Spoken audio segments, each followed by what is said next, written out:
എല്ലാവർക്കും happy Christmas, happy new year. ഇന്ന് നമുക്ക് നാട്ടരാഗം പരിചയപ്പെടാം.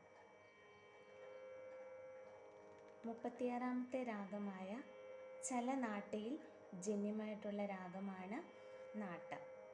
ഇതിൻ്റെ സ്വരസ്ഥാനങ്ങൾ ഷഡ്ജം, ഷഡ്ശ്രുതി ഋഷഭം, അന്തരഗാന്ധാരം, ശുദ്ധമധ്യമം, പഞ്ചമം, ഷഡ്ശ്രുതി ധൈവതം, കാകളി നിഷാദം.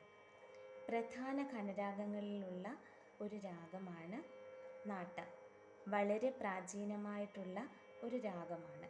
കച്ചേരിയുടെ തുടക്കത്തിൽ പാടാൻ ഉത്തമമാണ്. ഒരു വിവാദി രാഗമാണ് നാട്ട.